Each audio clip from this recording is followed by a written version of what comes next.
The former lieutenant governor of the great state of Florida, Jeff Kottkamp, is joining us, and it's great to have him on the program. How are you, Jeff? I'm awesome. It's great to be with you, Drew. It really is a pleasure. I'm so glad we had a chance to catch up. And I've been noticing that you've been doing these updates from the Florida state capitol, and I've been reading through them and I've been appreciating some of the information that you've been giving out, and it's been great. By the way, let me ask you about this. How do you feel overall right now? Everything has been going here in the state with the governor's response. You know, it almost depends on who you ask, right? Because there are some people that would say, "Oh, it's been awful, it's been horrible," and then there are those that are saying it's been amazing. But it sure is interesting because it depends on what part of the country you're looking at and how you're assessing all of this. What's your assessment right now? Well, that's because people have politicized this, and the governor has done an excellent job. If you go back to the very beginning, he declared a state of emergency on March 9th when we had 5 cases of COVID-19 in Florida. The first thing he did was issue an executive order to protect people in nursing homes because he understood where the greatest threat was. Over 40% of the deaths in America are in nursing homes. He's been very measured in his approach, which I deeply appreciate. It wasn't a knee-jerk reaction.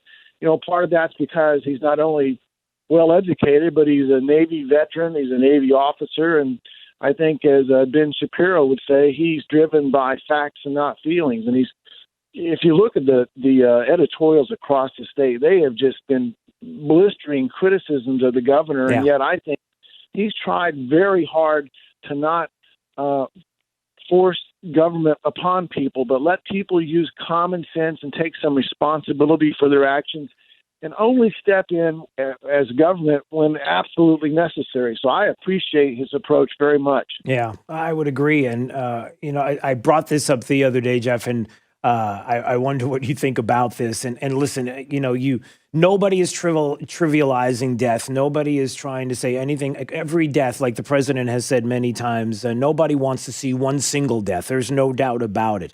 But the suggestion that somehow Andrew Cuomo should be the next president of the United States, when Andrew Cuomo in his state in one day had 1,700 deaths, many of those in nursing homes there in the state of New York. We have a population that is more than New York at 21 million plus. And we have had that many total in the whole state. I don't know how you can even take that in comparison, make that comparison, and look at someone like in an area, in a state like New York State, what they have done, the leadership there, and to say that one person could be the president of the United States. And then if you watch some of the media outlets here in the state just dismantling this governor in different ways, it's to me, I think it's appalling. It is. Like Cuomo, I compare him to the 17-year-old boy who tells his mom and dad every day that he's a man and can make his own decisions, and then on the way out the door, he asks for lunch money. He's always complaining that he wants to make these decisions, but then he turns to the federal government. The state of New York had a $6 billion budget deficit before COVID-19 hit. They're not a fiscally responsible state government. Our state government has a balanced budget and set aside $4 billion for this kind of thing. So if Cuomo were to be president, our country would be bankrupt in short order. Yeah, that's true. Former Lieutenant Governor of the great state of Florida, Jeff Kottkamp, is joining us right now on Daybreak 92.5 Fox News. As I mentioned, you do these great updates from the state capitol. Reopening Florida, some of what has been happening with the reopening and up to this point, what do we have going on right now as things start to slowly open? Some of the things that you're recognizing, and even some of the issues that people have had with beaches. The concerns that many even in Naples have had. The back and forth. We're going to open. We're not going to open now. We're going to open now. And people on the East Coast want to enjoy the beaches. Of course they do. And they're allowed to. They're not allowed to. And all of the bouncing around. Give me your take on what is happening with the reopening slowly of the state of Florida here.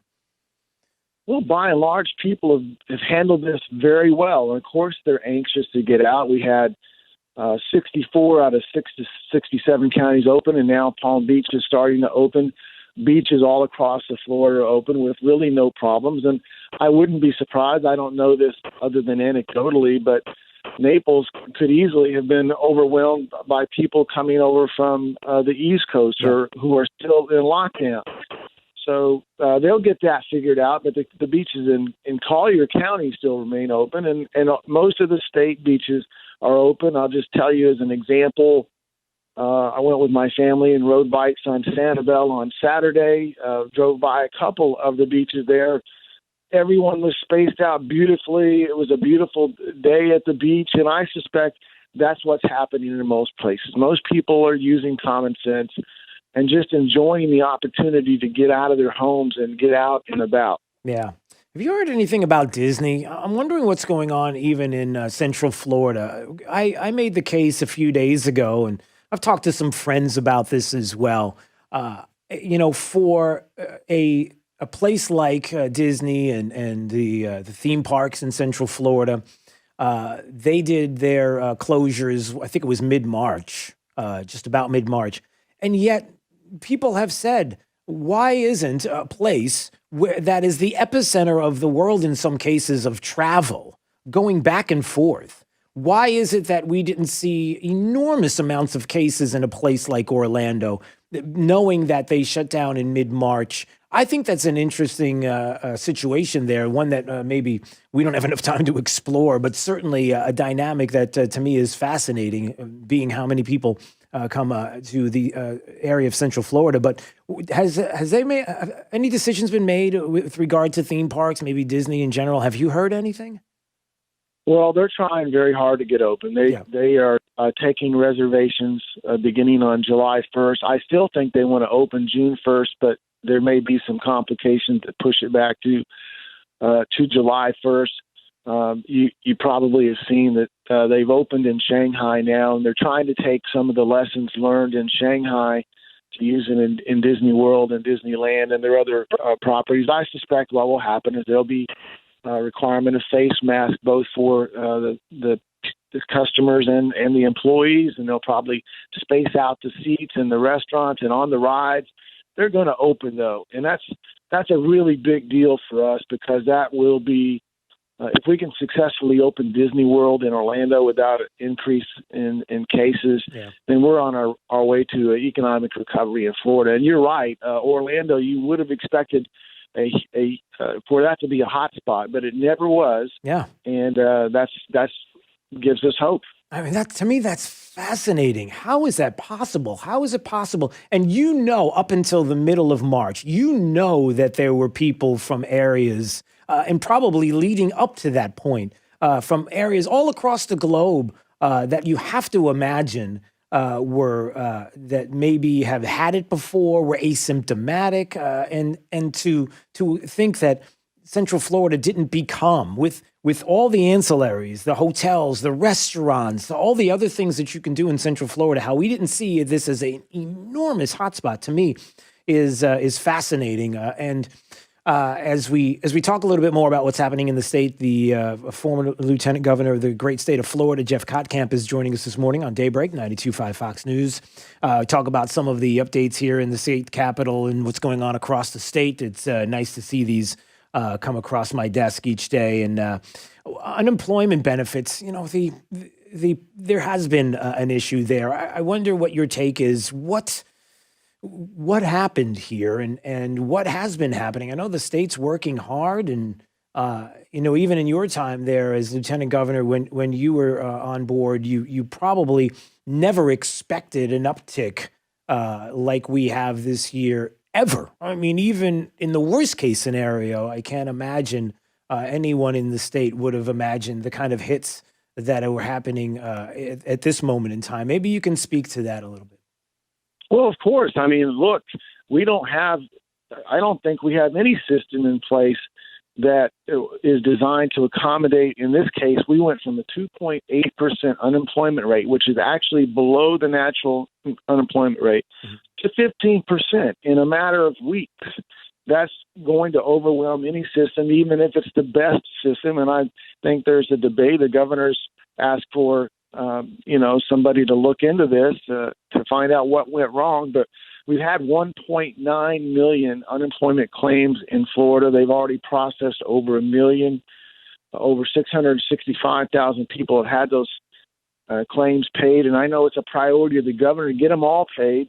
We have $1.7 billion that's been paid out so far, but we also have, as you would expect, there's always these people trying to take advantage of the situation. They've had claims coming in from people in other states, people with multiple claims, so they're trying to make sure the claims are legitimate, and I know they've had some policy changes. As an example, you don't have to demonstrate that you're looking for work right now. There's an executive order out there that extends that to at least the end of this month.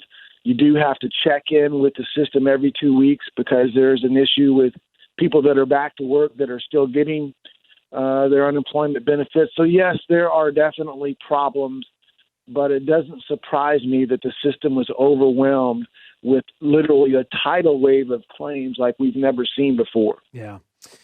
Before we go, I wanted to ask this question. The talk that I've been hearing is about a special session. What are we going to do? Do we need to do something here? Certainly, there are those that are concerned moving forward what we may or may not be doing here in the state budget-wise if we can handle a lot of what is coming. What about a special session? What do you know, and what are your thoughts on that? Well, I know that, first of all, as I mentioned earlier, we have a very fiscally responsible legislature, and the governor has been very cautious with this. We set aside, if you count our rainy day fund, our budget stabilization fund, Florida legislature has set aside about $4 billion in reserves. The state could receive up to $8 billion in federal funding to offset COVID-19 expenses. So getting through our budget, and the current budget goes through June 30th. The current budget's going to be fine. The next budget, we really just don't know. The numbers will lag behind where we are. So we know that sales tax revenues obviously were down in March. Yeah. They'll be down in April and May. But we won't know if we need a special session until probably in the fall. And who knows? It's just too early to say. But I'm very grateful that I live in a state like Florida that has planned for this and put aside money just for this type of thing. Yeah. Yeah, there's no doubt that this state has prepared well. And certainly there are many people in Tallahassee and around the state who are concerned, fiscally responsible, people who care about all of this and want to do this responsibly and get it all together. And so that is certainly a blessing we have here in the state. All right, we have to run. Jeff Kottkamp, the 17th Lieutenant Governor of the state of Florida, and he's joining us this morning on Daybreak 92.5 Fox News. Hey, I hope we can do this again soon. This was fantastic. So anytime you want to come by, I would love to do this again. Love to, Drew. Have a great day. All right. All the best. Thanks so much. And there he goes. The 17th Lieutenant Governor of the state of Florida is Jeff Kottkamp.